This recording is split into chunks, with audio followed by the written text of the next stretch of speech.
Hello and welcome to G Fun Facts Online. What makes a city a truly great place to live? Is it the green spaces, the efficient public transport, the vibrant cultural scene, or the safety of its streets? It's a complex question, but one organization, the Economist intelligence unit, tries to answer it every year with its huge, influential report, the Global Liveability Index. Today, we're decoding what this index really tells us about the world's cities. So how do you actually measure livability? The EIU breaks it down into 5 major categories. First, and with the biggest weighting at 25%, is stability.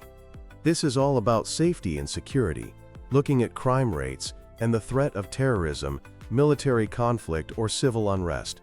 A stable environment is seen as the foundation of a good quality of life. Next up, with a 20% weighting, is healthcare. This category assesses the availability and quality of both private and public healthcare and access to medicine. Then we have culture and environment, another big one at 25%. This is a broad category covering everything from the climate and levels of corruption to social restrictions and the availability of sports, culture, and consumer goods. After that comes education, which gets a 10% weighting. This considers the availability and quality of private education and public schooling indicators. And finally, we have infrastructure, weighted at 20%.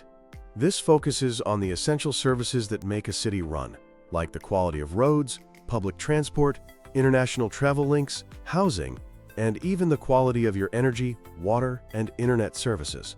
Each of the 173 cities in the index gets a score from 1 to 100 based on these factors.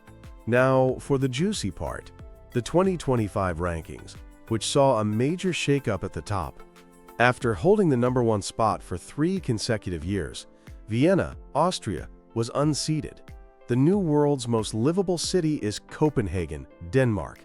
Copenhagen's rise was thanks to perfect scores in stability, education, and infrastructure.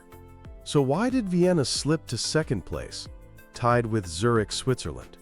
It was mainly due to a dip in its stability score, influenced by terrorism scares in 2024 and early 2025.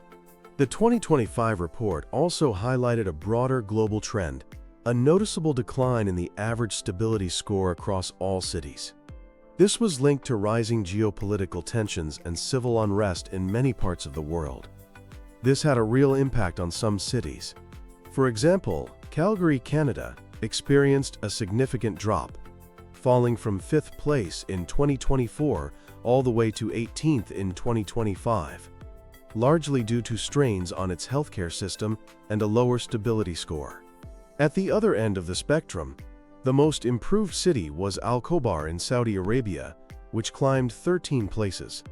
And for some time now, Damascus in Syria has remained the least livable city in the world, a stark reminder of the ongoing impact of civil war.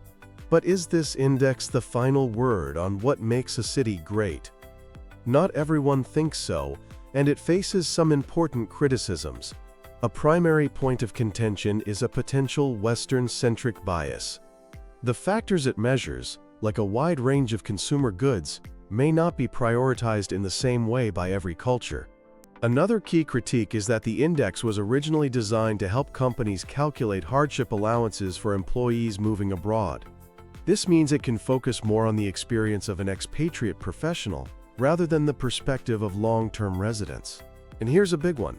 The index doesn't include the cost of living. Many of the top-ranked cities are also among the most expensive in the world, a crucial factor for the average person. This has led some to argue that the index measures a sanitized version of livability, detached from the financial realities many people face. It's also worth noting that the EIU's index is just one way to measure this.